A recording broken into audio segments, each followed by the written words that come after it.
Grammar में पढ़ते हैं।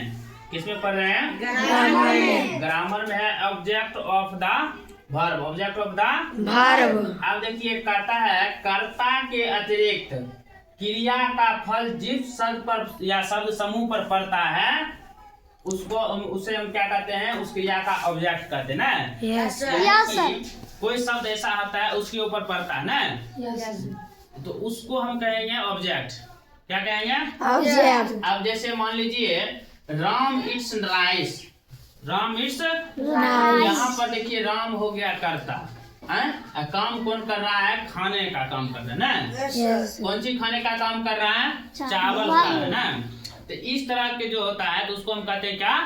ऑब्जेक्ट। क्या कहते हैं? ऑब्जेक्ट क्रिया के तुरंत बाद आता है। ऑब्जेक्ट जो होता है क्रिया के काम तुरंत बाद आ जाता है।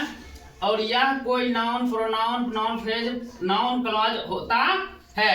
वर्ब के साथ व्हाट, हुम लगाकर प्रश्न करने पर जो उत्तर मिलता है वही उस वर्ब का ऑब्जेक्ट होता है। देखिए ऑब्जेक्ट क्या होता है? अगर वर्ब के साथ मान लो क्वेश्चन मार्क्स है, क्वेश्चन लगा हुआ है ना, व्हाट या हुम लगा हुआ है, उसके साथ में आप जो उत्तर रिप्लाई दे रहे हैं ना, तो रिप्लाई जो मिला वही उसका ऑब्जेक्ट बन जाता है। समझ गया?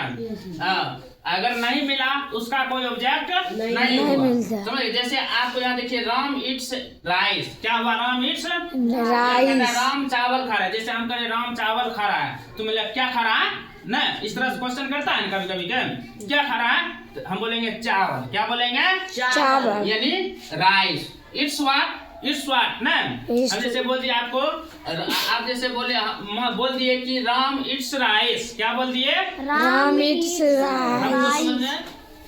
इट्स व्हाट नहीं, इट्स व्हाट ना, यानी क्या खा रहा है? क्या खाता है ना? राइस। यानी तुम फिर उसका रिप्लाई देगा राइस खाता है। क्या खाता है? राइस। यही हो गया इसका क्या हो गया? ऑब्जेक्ट। क्या बना ये? ऑब्जेक्ट। आप जैसे मान लीजिए my father loved me very much ना, यानी हम उस जगह पर मान लीजिए आप कह दिए कि माय फादर, मेरे पिताजी मुझसे बहुत प्यार करते हैं। आप देखो लव्ड होम या ना, तो तू बोलेगा मी, यानी मुझसे।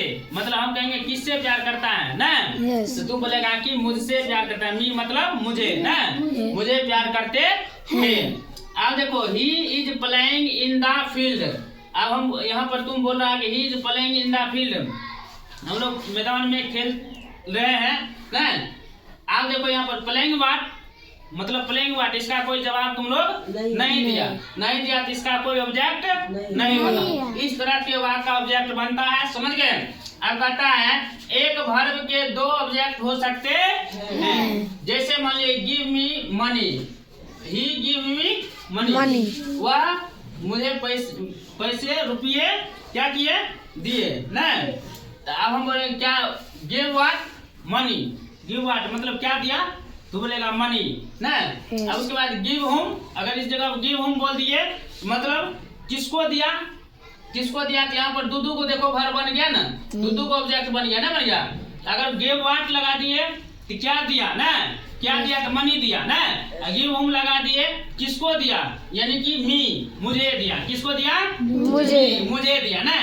इस तरह से हम वर्ब को ऑब्जेक्ट बनाते हैं और समझ लिए हैं कि किस प्रकार का ऑब्जेक्ट बनता है, कैसे कहाँ पर रहता है ऑब्जेक्ट। समझ गए ना? कोई दिक्कत इसमें नहीं हुआ?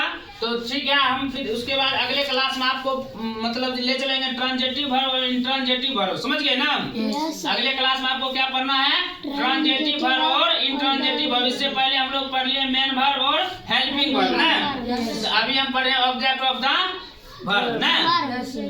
तो इस तरह से हम लोग ध्यान से इसको तैयारी करेंगे और पढ़ेंगे। अगर वीडियो में भी आप लोगों को अच्छा लगेगा तो चैनल को सब्सक्राइब और कमेंट जरूर कीजिएगा।